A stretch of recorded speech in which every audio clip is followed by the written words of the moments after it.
Hey there, I'm Greg with Job Tips and Straight Talk with a Straight Talk video of today. I'm sitting outside today in my vehicle waiting for my wife to come out of a building, and I thought, you know what?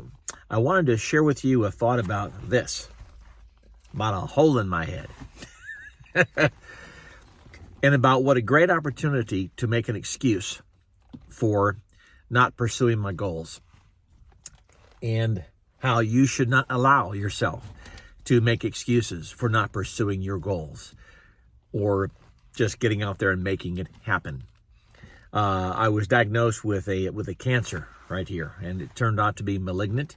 The doctors did some surgery, and I got a hole in my head about that big, about the size of maybe a quarter. It's on the mend. It's going to be just fine. I'm not going to let it bother me because you know what? Life still goes on.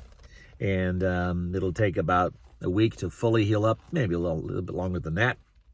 But after a couple days of just basically resting, I'll be back to almost normal, and I'm not going to let it get in my way, and neither should you. And it's not about this so much. This video is about the idea that there are people, and you may find yourself one of them, who will look for every little excuse or poor pitiful me kind of situation to not continue pursuing goals or to not continue moving on through life. And but you only have one life to live this side of eternity. And so you might as well make the best you can of it and still do your thing, you know.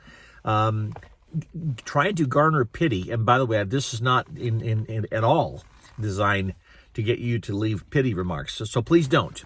If you're inclined to leave comments, maybe a, hey, that inspired me kind of comment, but not, hey, I hope you're feeling better soon. I appreciate the comments if, in fact, you're inclined to do so, but I'm not looking for that. My point is that I want to show you that even with a hole in your head and a diagnosis like what I had, you can still move forward, you know, because it doesn't help you any at the end of the day or at the end of your career or at the end of life to have gone through the years that you have feeling sorry for yourself or trying to make others feel sorry for you. It doesn't put any more money in your bank account. It doesn't add any more financial stability to your situation. And you are the one that has to suffer in terms of financial stability. And life is not all about money. I get that. But money does allow you to pay your bills, to have a place to live, to have a car to drive, a vehicle to get around in, vacations to take, whatever, to buy some decent clothing from time to time, or nice clothing, or very expensive clothing, or Goodwill clothing. Who cares? Money allows you to do those kinds of things. So, yeah, it does help to have a little bit of it. Maybe it helps to have a lot of it. Whatever the amount, if you allow yourself any reasons to just pull back and say, you know, I just can't do this or that because of this or that excuse. You're the one that suffers, and maybe your family members if you're the breadwinner in the family.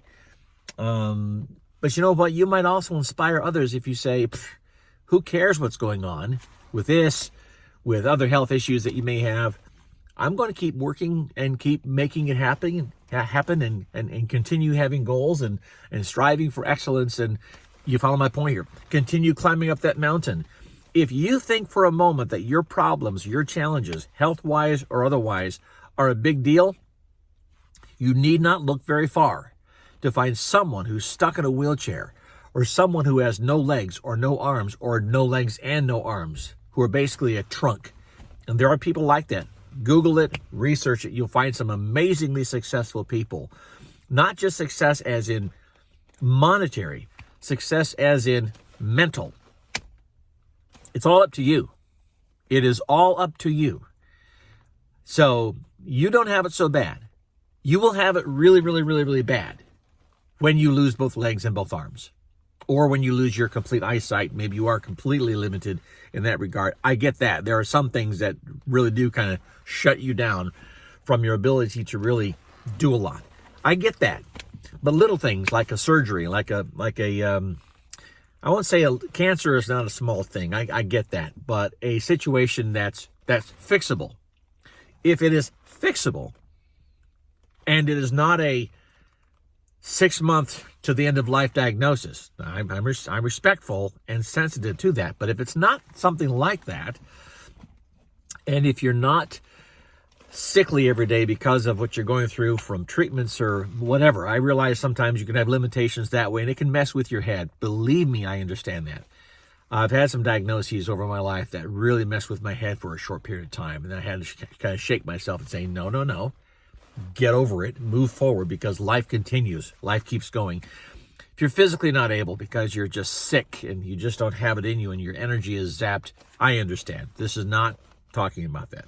This video is talking about the people and trying to encourage those people who will find a reason, who will look for an excuse as to why they can't do such and so when they might otherwise be able to do it.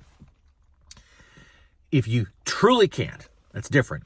But if you know that you can, but this here or some other situations give you an excuse to then not pursue your goals, you will get to the end of your productive years where you physically can't then do things because we do deteriorate as we get older, having accomplished nothing. And you will look back on your life and say, in here, man, that was a real failure. You may not tell others that. You may but you may tout the, oh, I was so sick, or I just had this situation and that situation, and because of that, I had to quit work early. I had to quit when I was 45, or I just couldn't keep moving forward because I was so depressed, or whatever. You're looking at this video. This video hopefully is going to help you if you're in that mode. If you're not in that mode, shut the video off, move on to something else. But if you're in that mindset, let this inspire you. If nothing else, maybe even guilt you into getting off the dime, if you will, even in a situation wherein you may be inclined to seek pity. I don't want people that are around me to see this. I just don't. I'm kind of staying in the house for a couple days. This will come off in a week. I'll be in my business. I'll do what I have to do that way, but I don't like people coming up asking what's going on with this. I'm doing this for the video's sake because there's a message I want to have out there. But I'm not doing it again for the pity commentary at all. I just don't like that. I like to know that I'm just moving ahead, getting things done, getting things accomplished, and pity parties just take time. They just take energy. They just take oxygen in the room that could otherwise be used in more productive ways. Okay? So I won't keep this going, but I hope you are thinking more determinedly, in a more determined way. That's a better way of putting it. You have a little situation, you know what? Inside yourself, say, you know what? Get over it. Take care of it. Whatever, but don't let that slow you down. Do not let that slow you down. Okay? Because life is too short. You'll come to the end of your life one day saying, wow, what if I had only sucked it up? Somebody once said, suck it up, buttercup. It's what we have to do. This is the only life you have to live this side of eternity. Make the best of it. Don't find excuses for shutting yourself down way before the end of your productive ability to succeed and to accomplish goals and have some self-esteem. All right. Thank you so much for listening. I'm Greg with Job Tips and Straight Talk. I hope you have the kind of day that you want to have. And if you can't have the kind of day you want to have, try to make it that kind of day. Take care.